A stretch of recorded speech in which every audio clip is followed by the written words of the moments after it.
नमस्कार, आप देख रहे हैं न्यूज़ 18 बिहार झारखंड पर न्यूज रूम लाइव और मैं हूं आपके साथ लक्ष्मी। और आज की बुलेटिन की शुरुआत करेंगे उत्तर प्रदेश के एक सबसे बड़ी खबर से। देखिए, जो एयरपोर्ट काफी दिनों से इंतजार किया जा रहा था, जेवर एयरपोर्ट, उसका आज उद्घाटन होना है। प्रधानमंत्री नरेंद्र मोदी आज खुद उद्घाटन करने के लिए पहुंचेंगे और इसको लेकर तैयारियां की जा चुकी हैं। तस्वीरें आप देख सकते हैं टीवी स्क्रीन पर। बताते चलें आपको, उत्तर प्रदेश का most awaited Noida international airport अब उड़ान भरने के लिए तैयार है। देखिए, प्रधानमंत्री नरेंद्र मोदी आज दोपहर करीब 12 बजे जेवर एयरपोर्ट पहुंचेंगे और इस महत्वाकांक्षी परियोजना का औपचारिक तौर पर उद्घाटन करेंगे। एयरपोर्ट का पहले चरण का निर्माण कार्य पूरा हो चुका है और आपको ये बता दें कि एयरपोर्ट को 5 चरणों में विकसित किया जाएगा। देखिए, ये एयरपोर्ट दिल्ली से लगभग 80 किलोमीटर की दूरी पर स्थित है। एयरपोर्ट पर 3,900 मीटर लंबा रनवे, आधुनिक नेविगेशन सिस्टम और ऑल वेदर ऑपरेशन की सुविधा यहां पर उपलब्ध है। हर साल करीब 1 करोड़ 2 लाख यात्रियों के आवागमन की क्षमता पहले चरण में होगी, जिसे आगे बढ़ाया जाएगा। एयरपोर्ट पर उद्घाटन समारोह के बाद प्रधानमंत्री एक विशाल जनसभा को संबोधित भी करने वाले हैं।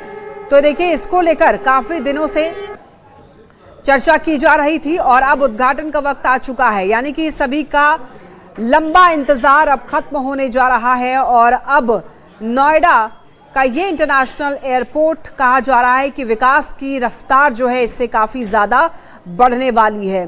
तो देखिए, आज 12 बजे का समय बताया जा रहा है जब प्रधानमंत्री नरेंद्र मोदी नोएडा इंटरनेशनल एयरपोर्ट का लोकार्पण करने वाले हैं। और साथ ही आपको ये बता दें कि कार्गो टर्मिनल का लोकार्पण और विमानों की मरम्मत के लिए बनने वाले MRO यानी कि रखरखाव और संचालन सेंटर का शिलान्यास करने वाले हैं। इसके बाद देखिए, PM की यहाँ पर जनसभा होने वाली है और इसी के लिए 3 बड़े पंडाल यहाँ पर लगाए गए हैं। जनसभा में 2 लाख लोगों की आने की संभावना जताई जा रही है और माना ये जा रहा है कि पहले जेवर एयरपोर्ट से घरेलू उड़ानें शुरू होंगी, यानी कि डोमेस्टिक एयरलाइन की शुरुआत पहले की जाएगी और उसके बाद धीरे धीरे इसको इंटरनेशनल उड़ानें यहाँ से शुरू की जाएंगी। लेकिन देखिए, पहले फेज की शुरुआत होगी और उसके बाद ये 5 चरणों में इसको शुरू किया जाएगा। तो आपको बता दें कि नोएडा इंटरनेशनल एयरपोर्ट के संचालन से देखिए रोजगार के अवसरों में काफी ज्यादा वृद्धि होगी, विनिर्माण और निर्यात को बढ़ावा मिलेगा, हवाई यातायात और अधिक सुगम होगा और पर्यटन क्षेत्र को नई गति मिलेगी। तो देखिए, इस नोएडा इंटरनेशनल एयरपोर्ट का क्या क्षेत्रफल है। फेज 1 में करीब 1334 हेक्टेयर और यहाँ पर देखिए क्या कुछ इसकी खासियत है वो भी आपको लगातार टीवी स्क्रीन पर दिखा रहे हैं। आपको ये बताते चलें कि ये नोएडा इंटरनेशनल एयरपोर्ट इतनी ज़्यादा चर्चा में क्यों है, क्योंकि यहाँ पर कुछ आधुनिक चीज़ों का इस्तेमाल जो है किया गया है, यानी कि हाईटेक इसको बनाया गया है। स्ट्रॉन्ग कनेक्टिविटी इसकी रखी गई है, पैसेंजर्स फैसिलिटीज़ यहाँ पर दी जा रही हैं, मल्टी मॉडल कार्गो हब यहाँ पर बनाया जा रहा है और एशिया का बिगेस्ट एयरपोर्ट ये होगा। और यहाँ पर खबर यह है कि 6 रनवे होंगे, एक साथ यहाँ पर 178 एयरक्राफ्ट पार्किंग की कैपेसिटी होगी और इसे एशिया के सबसे बड़े एयरपोर्ट्स में गिना जाएगा। तो देखिए, ये आज उद्घाटन का दिन है और इसको लेकर के तैयारियां जो हैं पूरी तरीके से की जा चुकी हैं। और इधर बिहार बीजेपी के अध्यक्ष देखिए संजय सरावगी ने ये कहा है कि PM मोदी की सोच की वजह से देश भर में ग्रीनलैंड एयरपोर्ट बन रहे हैं और देश भर में एयर कनेक्टिविटी बढ़ रही है। दोनों हाथ उठाकर तालियों की बौछार के साथ हम प्रधानमंत्री जी का स्वागत करते हैं। माननीय प्रधानमंत्री श्री, आपका बहुत बहुत स्वागत है। चलिए काशीवासियों, एक बार फिर से नारा। बड़ा एयरपोर्ट बना है, माननीय प्रधानमंत्री जी उनका उद्घाटन करने वाले हैं। नोएडा के अलावा पूरे देश में आज बिहार में लीजिए, दरभंगा हो, पूर्णिया हो, ये दोनों एयरपोर्ट चालू हो गए और व्यस्तम एयरपोर्ट में से है। और भी बिहार में कई स्थानों पर नए एयरपोर्ट, आज भागलपुर के नज़दीक भी एक नया ग्रीनफील्ड एयरपोर्ट बनने वाला है। उसके साथ पटना में और स्थानों पर भी नए नए एयरपोर्ट बनने वाले हैं। तो आज माननीय प्रधानमंत्री जी के नेतृत्व में पूरे देश में एयर कनेक्टिविटी बढ़ रही है। और अब खबर आपको बताते हैं पटना एयरपोर्ट से जुड़ी हुई, जहां पर देखिए अब समर शेड्यूल जारी किया गया, यानी कि 29 मार्च से लेकर के 24 अक्टूबर तक का क्या शेड्यूल रहने वाला है वो जारी किया गया है। तो गर्मियों के लिए ये काफी ज्यादा आसान रहने वाला है, शेड्यूल जारी कर दिया गया है। और यहाँ पर शेड्यूल में ये बताया गया है कि कुल 44 जोड़ी विमान का परिचालन होगा। 4 साल के बाद एक बार फिर से रात्रि में सेवा की शुरुआत हो रही है। पटना और पुणे के बीच रात में फ्लाइट सेवा शुरू होगी और पहली बार नवी मुंबई के लिए भी फ्लाइट होगी। तो देखिए पटना एयरपोर्ट के लिए जो शेड्यूल जारी किया गया है वो आपको बता रहे हैं कब से कब तक फ्लाइट चलेगी। तो आपको ये बता दें कि रात को जो एक सेवा चालू की जा रही है वो 7:35 AM से शुरू होकर 23:25 तक होगी, यानी कि रात के 11:30 बजे के करीब करीब। और यहाँ पर 43 जोड़ी विमान का परिचालन होगा और पहली बार पटना नवी मुंबई के बीच में सीधी उड़ान होगी।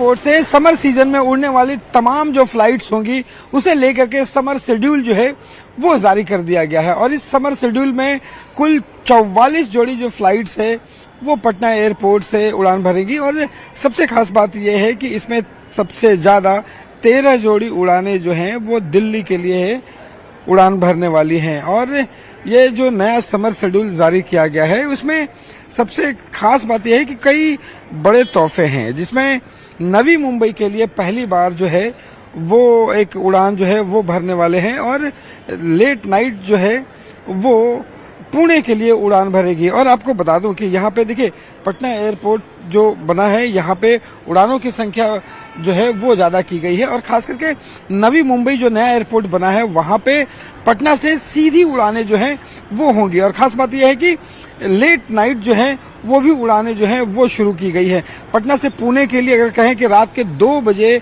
फ्लाइट्स पहुँचेंगी और सिर्फ 55 मिनट के यहाँ पे ठहराव के बाद रात के 2:55 पर पुणे के लिए जो फ्लाइट्स है वो उड़ सकेंगी। और तमाम जो एयरपोर्ट पे अगर आपको कहें कि नया जो फ्लाइट्स जो शेड्यूल जारी हुआ है उसके अनुसार हैदराबाद और पटना के बीच में जो है वो 4 जोड़ी फ्लाइट्स हैं वो है। और नवी मुंबई के लिए जो बात कही जा रही है कि वो है पटना से दोपहर 2:50 पर नवी मुंबई के लिए ये रवाना होगी। और नवी मुंबई से जो है वो पटना के लिए सेवा जो है वो शुरू की गई है। और आपको सबसे खास बात है कि तमाम जो उड़ानें हैं सुबह 7:35 से 11:25 रात तक उड़ानों की जो आवाजाही है वो होगी। तो ये एक नया जो समर शेड्यूल जारी हुआ है कि इस पूरे समर सीजन में जो 44 जोड़ी जो फ्लाइट्स उड़ेंगी उसमें नवी मुंबई के लिए सीधी उड़ानें, पुणे के लिए जो है वो सीधी उड़ानें मिलेगी। लेट नाइट उड़ान जो है वो उसका परिचालन जो है वो शुरू हुआ है। तब पटना वासियों के लिए एक बड़ा तोहफा है जहां पे मुंबई से लेकर के तमाम जगहों के लिए नई फ्लाइट्सें उड़ रही हैं और फ्लाइट्सों की जो संख्या है वो भी बढ़ाई गई है। कैमरा पर्सन सुबोध के साथ रवीश नारायण, न्यूज़ 18 पटना। चलिए अब रुक करते हैं अगली खबर की ओर। मधेपुरा से खबर मिल रही है, कल देर रात भीषण सड़क हादसा हुआ और इस हादसे में बताया ये जा रहा है कि यहाँ पर एक कार अचानक से नदी में जा गिरी और इसकी वजह से बताया जा रहा है कि 4 लोगों की मौत की आशंका है। अभी तक 3 शव बरामद किए जा चुके हैं जबकि एक लापता की तलाश अभी भी जारी है।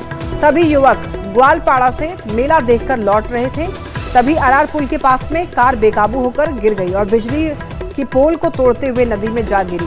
पुलिस ने राहत बचाव में 3 शव निकाले हैं और चौथे की खोज अभी भी जारी है। मामले की जांच फिलहाल अभी चल रही है।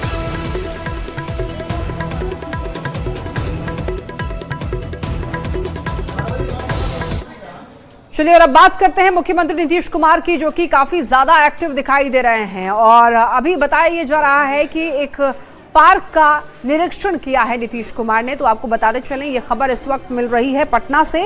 गौरव पार्क का निरीक्षण किया है जो कि अभी पटना में बन रहा है। पटना हाट के भी निर्माण का उन्होंने निरीक्षण किया है।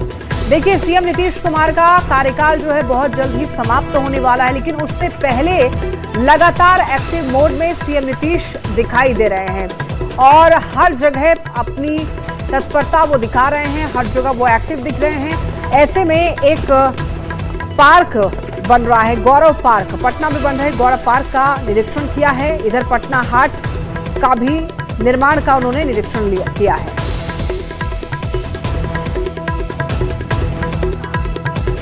तो आप देख सकते हैं कि सीएम नीतीश कुमार जो कि बहुत जल्द हो सकता है इस्तीफा देंगे, लेकिन इस्तीफा से पहले एक्टिव में दिख रहे हैं, एक्टिव हैं काफी ज्यादा। और सीएम नीतीश एक बार हमें बार बार ये याद दिला रहे हैं कि किस तरीके से उन्होंने काम किया है, कितना एक्टिव वो रहे हैं। जाते जाते भी अपनी काम की जो रफ्तार है वो दिखा रहे हैं नीतीश कुमार। पटना हाट के निर्माण का भी उन्होंने निरीक्षण किया है। इतना ही नहीं, पटना में बन रहे गौरव पार्क का भी निरीक्षण किया है। तो निर्माण में तेजी लाने की बात सीएम नीतीश कुमार कर रहे हैं और इसी वजह से जिस तरीके से वो एक्टिव हैं, अब आप देखिए ये तस्वीर सामने आ गई है। इस तस्वीर के जरिए आप ये समझ सकते हैं कि सीएम नीतीश कुमार। ज्यादा जानकारी के लिए न्यूज़ 18 संवाददाता आनंद हमारे साथ जुड़ रहे हैं। आनंद, एक तरफ खबर ये कि बहुत जल्द सीएम नीतीश इस्तीफा दे सकते हैं और दूसरी ओर देखिए सीएम किस तरीके से एक्टिव हैं अपने कामों को लेकर, और यहाँ पर जो पार्क बन रहा है उसके कामों का निरीक्षण करने लगे हैं। देखिए, बिल्कुल बेहद दिलचस्प तस्वीर है और नीतीश कुमार की यात्रा अभी 2 दिन पहले ही समाप्त हुई है, समृद्धि यात्रा।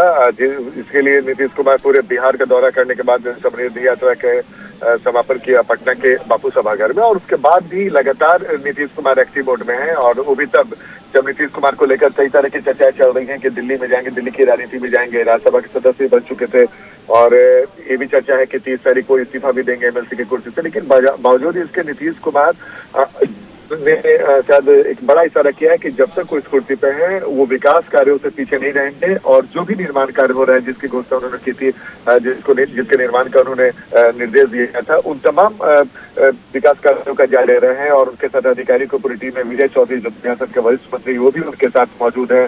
जाहिर तौर पर लोकनायक जयप्रकाश नारायण जो पार्क है उसकी तस्वीर देखने गए, उसका जायजा लेने के लिए गए, जहाँ पे कई सारी सुविधाएं लोगों को मिलेगी उस पार्क में। और इसके अलावा हाट का भी, पटना हाट का भी निरीक्षण करने गए, जहाँ पे जो वेंडर है उनके लिए बहुत सारी सुविधाएं रहेंगी। तो नीतीश कुमार राजधानी पटना को भी कई सौगात उन्होंने दिया है और इसी सौगात का निर्माण कर कैसे चल रहा है उसको देखने के लिए गए हैं और लगातार जायजा ले रहे हैं और अधिकारी को निर्देश भी दे रहे हैं। लेकिन बिल्कुल आपने सही बोला कि नीतीश कुमार पूरी तरीके से एक्टिव मोड में है और लगातार सरकार के विकास कार्यों का जायजा खुद नजदीक से जाकर देखना चाहते हैं कि जो उन्होंने घोषणा किया था और जिसका निर्देश दिया था उसकी स्थिति क्या है।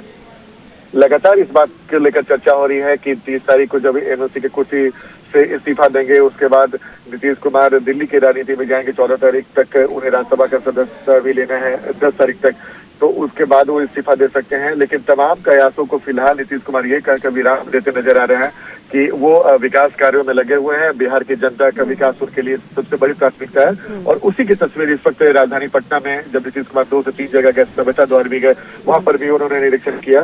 तो नीतीश कुमार बिहार की जनता को साफ साफ मैसेज देना चाहते हैं कि जब तक वो बिहार में मुख्यमंत्री तो जाहिर तौर पर ये समझा जा सकता है आनंद कि जिस तरीके से अपने हाथों से नीतीश कुमार ने बिहार को सजाया संवारा है, जाते वक्त तक भी वो सभी कामों का निरीक्षण कर रहे हैं और एक्टिव हैं अपने काम को लेकर के। बहुत धन्यवाद आपका इन तमाम जानकारियों के लिए आनंद। और इस वक्त एक खबर मिल रही है सीतामढ़ी से, जहां पर अंचल कार्यालय में बताया जा रहा है कि घूस लेने का एक मामला जो है वो उजागर हुआ है। और देखिए, एक तरफ जहां सरकार ये चाह रही है, ये कोशिश कर रही है कि भ्रष्टाचार का मामला जो है वो कहीं ना कहीं रुके, और ऐसे में ये तस्वीर जो है वो बेहद चिंताजनक है। देखिए, प्रशासनिक व्यवस्था पर अब गंभीर सवाल खड़े हो रहे हैं। भूमि सुधार एवं राजस्व मंत्री विजय सिन्हा के प्रयासों के बावजूद इस तरह की घटना ने महकमे में हलचल मचाई है। दाखिल खारिज के नाम पर रिश्वत लेने का एक मामला उजागर होने के बाद आरोपी कर्मचारी को निलंबित कर दिया गया है। हालांकि देखिए, कार्रवाई के बावजूद स्थानीय लोग अब भी जमीन से जुड़े हुए कामों के लिए कर्मचारियों पर लगातार पैसे मांगने का आरोप लगा रहे हैं, जिससे अब देखिए सिस्टम की कार्यप्रणाली पर सवाल उठ रहे हैं। 2 दाखिल खारिज के लिए हम उनके पास गए, 2 सेट था दाखिल खारिज का, तो सीधा डिमांड किए 10-10 हज़ार रुपये एक दाखिल खारिज का सेट का लगेगा और 2 दाखिल खारिज का वो 20,000 रुपया लिए। बाद में वो रिजेक्ट हो गया, लेकिन वो पैसा रिटर्न नहीं किए। बार बार बोलने के बाद भी आज कर देते हैं, कल कर देते हैं। 1-2 महीना से ऑफिस में भेंट ही नहीं हो रहे हैं। हम 10,000 रुपया दिए थे संजय जी के परिवारजन के लिए और ये दाखिल खारिज करने के लिए। तो दाखिल खारिज हुआ क्या? कुछ नहीं हुआ, तो कहाँ न कहाँ पद भेंटे नहीं। ये विधायक के चुनाव से पहले दिए। विधायक के चुनाव से पहले जी, और आज तक काम नहीं हुआ आपका? ना, थक गए खोजते खोजते। सीओ साहब से हम लोग मिले थे। सीओ साहब भेजे थे कर्मचारी की, कर्मचारी साहब ने पैसा मांगा, मजबूर कितना दिन दौड़े, उसके बाद अंत में हमसे पैसा दिए पे फोन से। पे फोन से पैसा लिया गया? जी। कितना पैसा दिया आपको? 50,000। किस कार्य को लेकर? परिमार्जन प्लस के लिए। परिमार्जन प्लस के लिए कब दिए थे? कितना दिन पहले? जनवरी में है। जनवरी में दिए थे? जी। इसी साल में ना? जी जी। कहाँ घर हुआ आपका? और राही। चलिए अब आपको एक खबर बताते हैं पड़ोसी देश नेपाल की, जहां पर इस वक्त क्या स्थिति है। देखिए, नेपाल के जो पूर्व प्रधानमंत्री थे केपी शर्मा ओली, उनकी गिरफ्तारी हो गई है। जी हां, आपको बताते चलें कि पीएम बनते ही बालेन शाह ने यह एक्शन लिया है। नेपाल की राजनीति में इस वक्त बड़ा भूचाल आ चुका है। पूर्व प्रधानमंत्री केपी शर्मा ओली और नेपाल कांग्रेस के वरिष्ठ नेता और पूर्व गृह मंत्री बताया जा रहा रमेश लेखक को पुलिस ने गिरफ्तार कर लिया है और दोनों पर सितंबर में हुए जेनजी प्रदर्शनों को दबाव से जुड़े हुए आपराधिक लापरवाही के मामले में कार्रवाई की गई है दोनों पर। तो शुक्रवार को बालेन शाह के प्रधानमंत्री पद संभालने के बाद ही ये पहला सबसे बड़ा एक्शन लिया गया है और इसको लेकर के न केवल नेपाल में चर्चा हो रही है बल्कि आस पड़ोस के जितने भी देश हैं सभी देशों में यही चर्चा हो रही है कि इस वक्त नेपाल की राजनीति में क्या कुछ हो रहा है।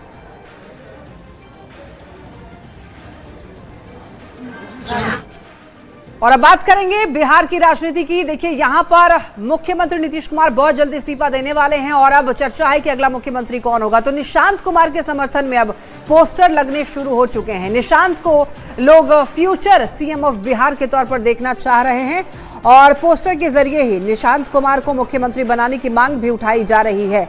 निशांत को सीएम बनाने को लेकर जेडीयू कार्यकर्ताओं में जबरदस्त उत्साह भी दिखाई दे रहा है। ये तस्वीरें आप भी देख सकते हैं और ये तस्वीर ये कहने के लिए काफी है कि निशांत के बाद नीतीश कुमार के बाद अब निशांत को अगला सीएम के तौर पर लोग देखना चाह रहे हैं। और देखिए, इधर निशांत कुमार के लिए लगाए गए पोस्टर पर जेडीयू के वरिष्ठ नेता हरि नारायण सिंह ने एक बड़ा बयान दिया है। उन्होंने ये कहा कि कुछ लोग पोस्टर लगाकर नीतीश कुमार को खुश करने की कोशिश कर रहे हैं, जबकि मुख्यमंत्री का चेहरा एनडीए के बड़े नेताओं को तय करना है। दल में कई प्रकार के लोग हैं। कुछ लोग होते हैं जो दिखाना चाहते हैं कि नेता के प्रति हम ही समर्पित हैं, लेकिन जो समर्पित लोग हैं वो ज्यादा बोलते नहीं। जो कम समर्पित हैं वो ज्यादा बोलते हैं और ज्यादा जरा उभर करके पोस्टरबाजी करते हैं। मैं तो ऐसा मानता हूं। तो सर, आप क्या चाहते हैं, निशांत कुमार को कैसे राजनीति में धीरे धीरे आगे बढ़ना चाहिए?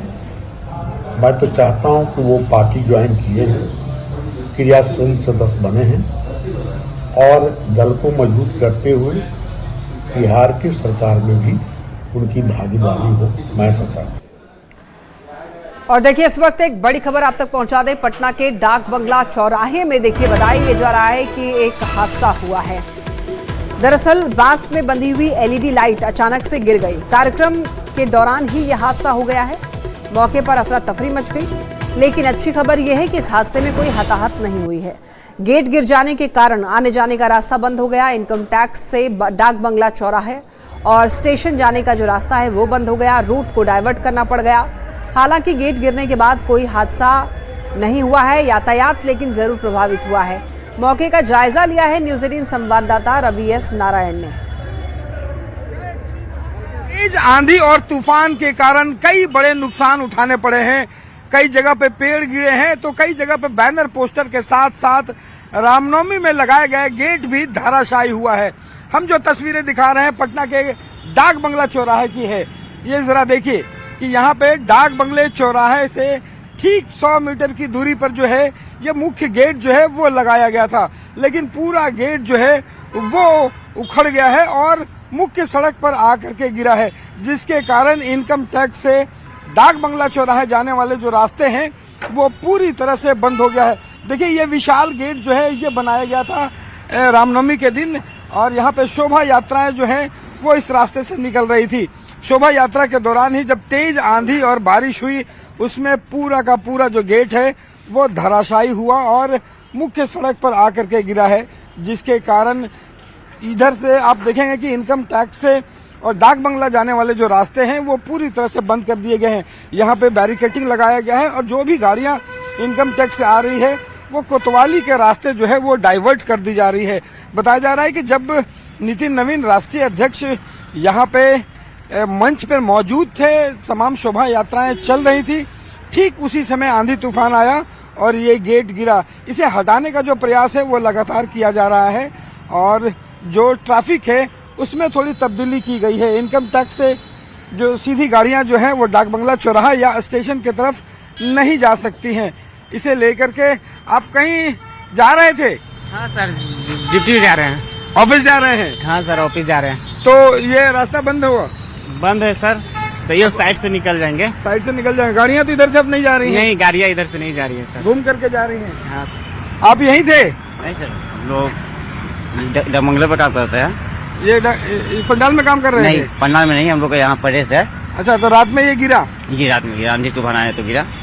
और भी कोई चोट वोट तो नहीं लगी? नहीं, आदमी को कुछ नहीं। नुकसान सिर्फ ये है कि यहाँ पे गिरा है, लेकिन कोई हादसा नहीं हुआ और जिसके कारण तेज आंधियों के कारण जो लोग हैं अपने अपने घरों की ओर लौट रहे थे, जिसके कारण जो है यहाँ पे हादसा नहीं हुआ है। और ट्रैफिक पुलिस को यहाँ पे लगा दिया गया है ताकि जो यातायात है वो सुचारू रूप से चल सके। कैमरा पर्सन सुबोध के साथ रवि एस नारायण, न्यूज़ 18 पटना। और देखिए खबर आपको बाढ़ से बता दें, जहां पर बताया जा रहा है कि आंधी तूफान में एक निर्माणाधीन स्कूल की छत गिर गई है।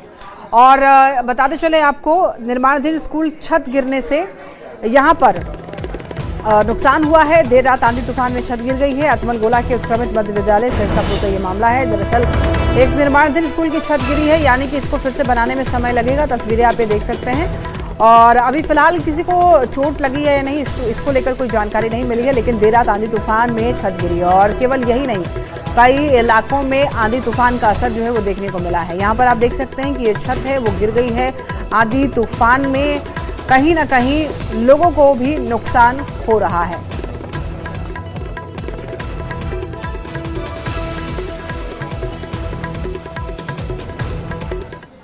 और गया जिसे इस वक्त खबर मिल रही है, बताया जा रहा है कि एयरपोर्ट पर कस्टम विभाग ने गांजे की खेप बरामद की है। 5 किलो विदेशी गांजा बरामद हुआ है। देखिए, एयरपोर्ट पर कस्टम विभाग और सीआईएसएफ की संयुक्त कार्रवाई में विदेशी गांजा की तस्करी के मामले में एक यात्री को गिरफ्तार किया गया है।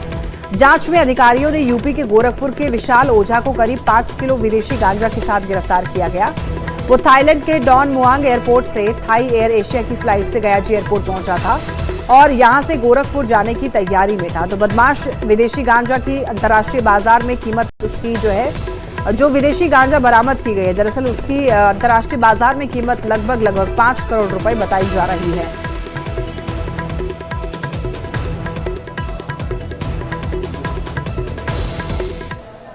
और इस वक्त खबर आपको बताते चलें पटना सिटी से, बताया जा रहा है कि अज्ञात युवक का शव बरामद हुआ है और इसको लेकर हड़कंप मच गया है। देखिए, सूचना पर पुलिस मौके पर पहुंची है। बड़ी पटन देवी कॉलोनी मोड़ के पास ही ये शव मिला है। अब शव को पोस्टमार्टम के लिए भेजा गया है। हालांकि देखिए, शरीर पर कोई चोट के निशान नहीं मिले हैं। मौत के कारणों का भी खुलासा नहीं हुआ है, लेकिन पुलिस पहचान करने में जुटी है कि वो शव किसका है और जांच पड़ताल में पुलिस जुटी हुई है। आलमगंज थाना क्षेत्र की ये घटना बताई जा रही है। अज्ञात युवक का शव बरामद हुआ है। बड़ी पटन देवी कॉलोनी मोड़ के पास शव मिला है, लेकिन शव अज्ञात है। अभी फिलहाल जानकारी जुटाने में पुलिस जुटी हुई है।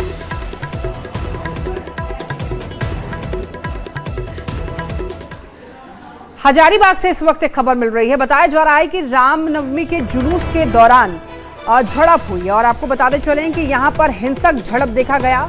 जुलूस के दौरान मामूली विवाद ने हिंसक रूप ले लिया। युवक पर भुजाली से जानलेवा हमला किया गया है और गदोखर गांव के युवक की मौके पर ही मौत हो गई है। अब इस घटना के बाद देखिए, गांव में तनाव का माहौल है। कई थाना प्रभारी और अधिकारी अस्पताल में मौजूद हैं। आरोपियों की गिरफ्तारी के लिए दबिश भी जारी है। पुराना कुछ जो अपना कोई भी खुन्नस था उसके लिए करके उसका हत्या किया गया, बहुत निंदनीय है। और पुलिस प्रशासन से आप लोग के चैनल के माध्यम से चाहेंगे, जो लोग इसके गिरफ्त में है, लोगों तो चिन्हित हो गए और जो उसके पर्दे के पीछे हैं उन लोग पर भी कार्रवाई होनी चाहिए और जल्द से जल्द उन्हें कड़ी से कड़ी सजा मिलनी चाहिए। दुर्भाग्य की बात यह है कि अभी पोस्टमार्टम के लिए हम लोग सुबह 8 बजे से खुद है, उसके बाद भी डॉक्टर नहीं आता है। सदर अस्पताल का जो भी स्थिति देखते होंगे, पुलिस अधीक्षक से भी बात कर लिए, डीसी साहब से भी बात किए, सिविल सर्जन से बात हुआ, सुपरिटेंडेंट से बात हुआ। आ रहे हैं, रोज दिन का इन लोग का डरा है और मजबूर होकर हम टाइम दिए कि 5-10 मिनट अगर और नहीं आता तो बॉडी लेके हम लोग मेन रोड में बैठेंगे। और यहाँ रुक रहे हैं, छोटे से ब्रेक के लिए जल्द लौटेंगे।